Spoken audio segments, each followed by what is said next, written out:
La radio du Salon de la radio, avec Broadcast Associé, La Lettre Pro et Visionnaire, sur Connect en Air. Les experts sur Connect on Air, depuis le Salon de la radio. Bonjour Frédéric Andrieux, merci de nous avoir rejoints pour échanger quelques instants. Directeur de Pitchoun TV. Ravi de vous rencontrer. Exactement, merci en tout cas d'avoir accepté d'échanger quelques instants sur cette chaîne de télévision, comment on dit, banale ou au contraire différente?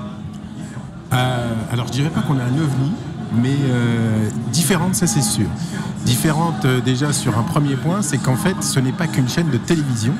En fait, Pitchoun Media, c'est un écosystème à 360 degrés qui propose pour la famille et principalement au départ sur les enfants de 4 à 12 ans, et c'est un média familial et j'insiste, une radio, une chaîne de télévision et toute une partie digitale sur laquelle nous avons déjà un site avec une Pitchoun Family et des web radios. Nous avons déjà 3 web radios. Alors c'est ça, Frédéric Andrieux, qu'on voulait mettre en avant sur cet instant d'échange avec vous.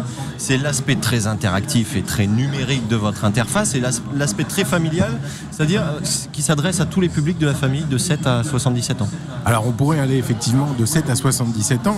Le créneau, je le répète, c'est effectivement de 4 à 12 ans, mais comme on dit, on a une radio pour les enfants que les parents écoutent, une télévision pour les enfants que les parents regardent.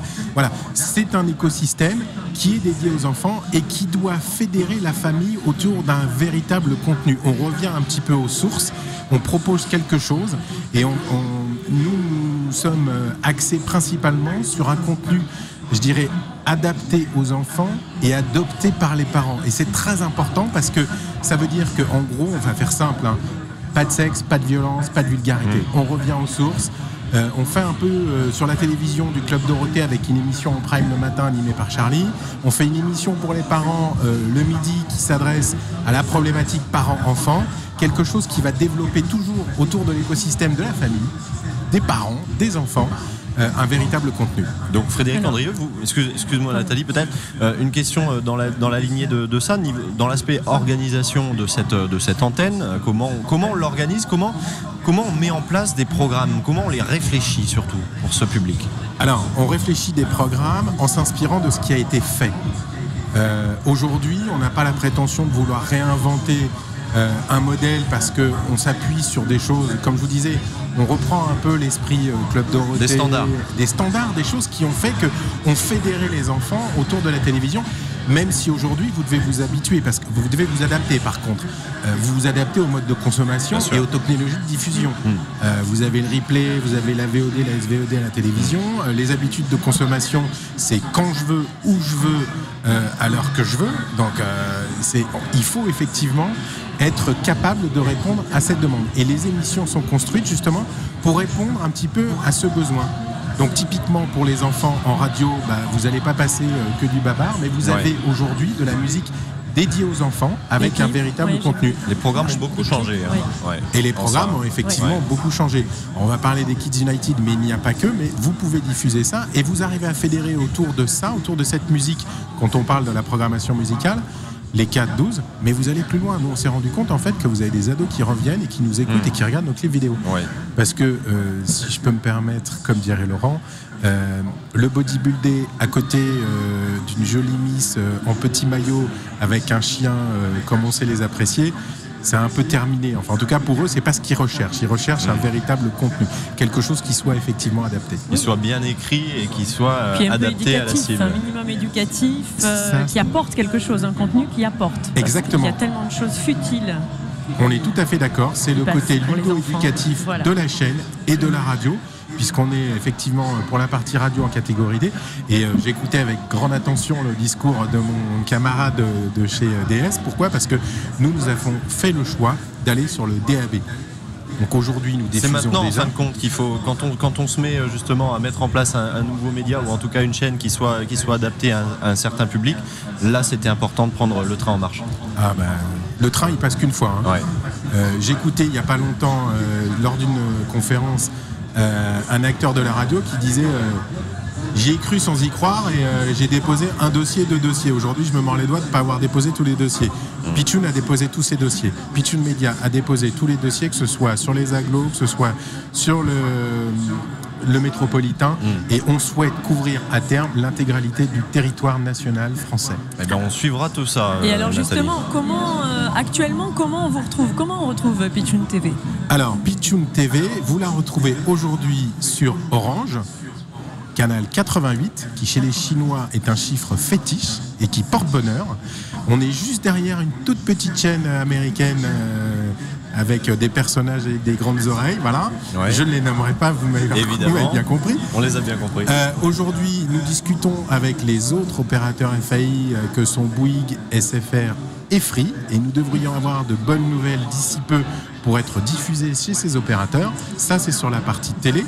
La partie télé, je complète, la partie télé est aussi diffusée aujourd'hui sur notre site. Oui. Alors, on n'est pas vraiment entêté.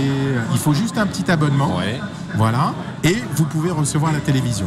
Ensuite, il y a la radio. Alors, la radio, vous l'avez effectivement via le web, mais vous l'avez surtout de réception FM, Monaco et la Côte d'Azur. Donc ça, c'est le 102.3 sur la FM. Et vous avez le 93.5 à Monaco. Et ensuite, on diffuse en DAB sur la Côte d'Azur, sur Lyon, sur Strasbourg. Bientôt, on va ouvrir Nantes, Rouen. On suit en fait. On suit et on se développe. Donc quand on est sur Paris, qu'on a une radio FM dans la voiture, on ne peut pas vous, vous suivre. Là, effectivement, vous ne pouvez pas encore nous suivre. Mais ça va venir. Et on sera très fiers. C'est sur le point de se développer et d'arriver. Exactement, c'est sur le point de se réaliser. On l'a bien compris. Juste avant de clôturer notre entretien ensemble, Frédéric Andrieux, une question sur l'interactivité. Est-ce que les réseaux sociaux ont une importance là aussi sur cette cible, ou est-ce qu'on prend un peu de recul là-dessus? Alors non, les réseaux sociaux, c'est, je dirais, une façon de se nourrir. C'est une façon de se nourrir parce que c'est là que vous allez chercher en fait à pouvoir évoluer dans votre programmation. On est présent sur Insta, on est présent sur Twitter, on est présent sur Facebook, on est présent sur tous les grands médias sociaux. Et notre objectif, c'est de se nourrir en fait de ces apports. On a à juste titre créé la Pitchoun Family pour que les gens adhèrent à un club, se fédèrent et puissent effectivement apporter leur petite contribution à la création de programmes un peu particuliers. Dans les périodes à venir, on sera capable de proposer des thèmes spécifiques sur l'éducation, la sécurité routière, la technologie, la science, la physique, la géographie, l'histoire, le tout pour les enfants et pour proposer un véritable contenu, étoffer cette offre en fait. Et tout ça en prenant en fait ce qui nous est remonté. Parce qu'on voit bien aujourd'hui que déjà, ne serait-ce que pour les parents et même les enfants, il y a un besoin de construire et de se reconnaître. Et de se reconnaître aussi, c'est important. Et d'apprendre des choses, c'est aussi important de le préciser, un contenu pédagogique et qui apporte beaucoup aux jeunes. Et Nathalie. Peut-être une dernière question, d'un point de vue économique, vous avez des partenaires ou vous êtes indépendant? Comment vous fonctionnez? Alors Pitchoun Média est parmi, on va dire, les quelques derniers groupes médias indépendants. Aujourd'hui, 2 actionnaires historiques qui ont fait, on va dire, dans le langage financier, assumer leur rôle de business angels, ont fait du love money. Aujourd'hui, nous travaillons à une évolution parce que le DAB est, on va dire, très consommateur dans les années à venir en termes de construction, mais c'est un modèle pérenne. Donc, nous sommes aujourd'hui dans une phase où nous allons nous développer. Dans ce sens, on risque de regarder à ouvrir, voilà. Ce qui nous permettra d'amener d'autres compétences et puis surtout de prendre l'ampleur digne du projet Pitchoun Média. On suivra tout ça. En tout cas, projet. Merci Bravo. beaucoup Merci. Frédéric Andrieux d'avoir accepté de passer ces quelques instants avec nous en direct sur le salon de la radio. La radio du salon de la radio.